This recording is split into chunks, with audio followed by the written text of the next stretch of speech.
Et on va tout de suite entamer ce journal avec l'image du jour et ce nouveau record pour les parachutistes français à Bondy hier. Après un saut à 98 validé mardi midi, ils ont fait encore mieux hier en réalisant une figure à 104 sautants. Vous le voyez sur cette image impressionnante, cette formation en chute libre à près de 180 km/h dans les airs. 104 parachutistes reliés ensemble en vol relatif. C'est ce que voulait l'école française de parachutisme de l'île Bondy pour fêter ses 60 ans. Et ce qui n'était qu'un rêve un peu fou il y a près d'un an est devenu une magnifique réalité. On peut donc tous les féliciter pour ce beau travail, ce record et aussi ces belles images prises dans le ciel lillois.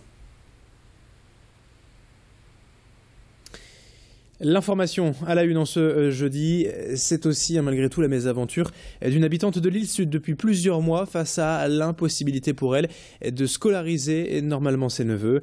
Malika Adou a en fait récupéré la garde de Djibril et de Saoussane en juin dernier après que sa sœur soit tombée gravement malade. Et si Djibril, le petit garçon de 8 ans, a pu être inscrit en école privée, faute de moyens, Malika a dû se résoudre à mettre Saoussane, 6 ans, au public. Et à peine les démarches entamées en juin dernier, on lui a répondu qu'il n'y avait tout simplement pas de place pour sa nièce dans les écoles de son secteur. Aujourd'hui, l'inspection académique et la mairie de Lille se renvoient la responsabilité. Mais Malika vient tous les jours devant l'école de son quartier pour déposer sa nièce, pour faire entendre sa voix et parler de son combat. Et je vous propose de l'écouter. Elle demande simplement à ce que sa nièce puisse être normalement scolarisée en CE1. Elle est au micro d'Edith Gunaï. Je ne suis pas du tout d'accord parce qu'il y a d'autres parents qui viennent de Fives, de Ronchin. Ces gens-là devraient mettre leurs enfants dans leur ville, dans une école de leur ville, parce que ça laisserait plus de place pour le quartier là où j'habite, quoi. Moi, je me retrouve sans classe pour la gamine. Donc la gamine suit quand même l'école parce que je ne changerai pas d'avis. Je resterai positionnée sur le fait que moi, c'est mon quartier. C'est une école qui est dans mon quartier. Il n'est pas question que la gamine aille dans un autre quartier pour pouvoir accéder à une école.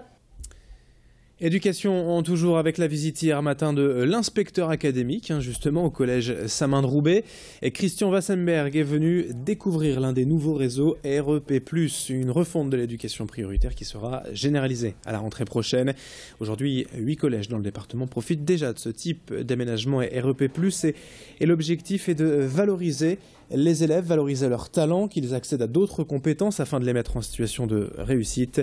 Et chaque collège test, ces 8 collèges donc dans la région, donneront bientôt leur retour d'expérience des pistes de travail pour la généralisation de la rentrée prochaine. Explication complémentaire avec le directeur académique, donc l'inspecteur au micro d'Alexandra Gossin.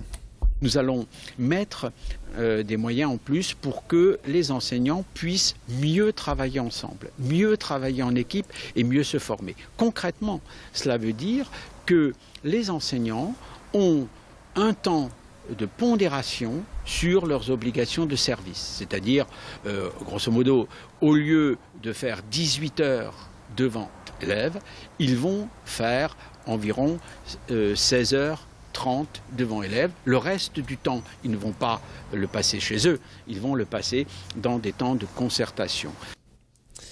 Un mot de culture également dans ce journal avec cette installation exceptionnelle à voir à la gare Saint-Sauveur à Lille cette semaine jusqu'à dimanche. L'œuvre baptisée Three Destruct est à découvrir quelques jours jusqu'à dimanche, donc créée en 2007 par 3 artistes. Il s'agit d'une sculpture, on va dire, une zone de déconstruction visuelle et sonore à mi-chemin entre le pénétrable et la sculpture de lumière, selon ses créateurs.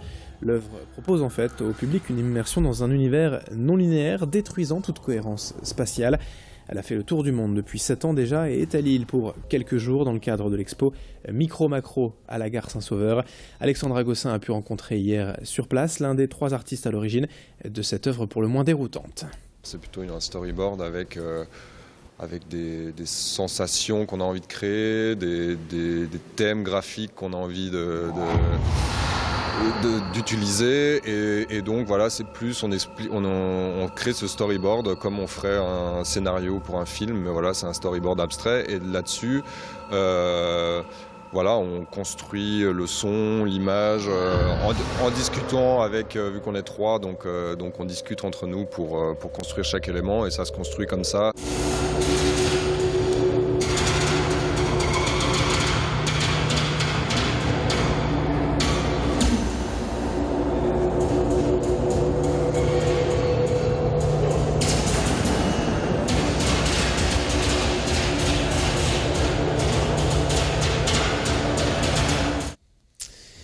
Et puis enfin, quelques images rapidement pour terminer, pour évoquer la 10e édition du Name Festival, les 19 et 20 septembre à Tourcoing, mais aussi dès ce samedi au Cursala à Dunkerque.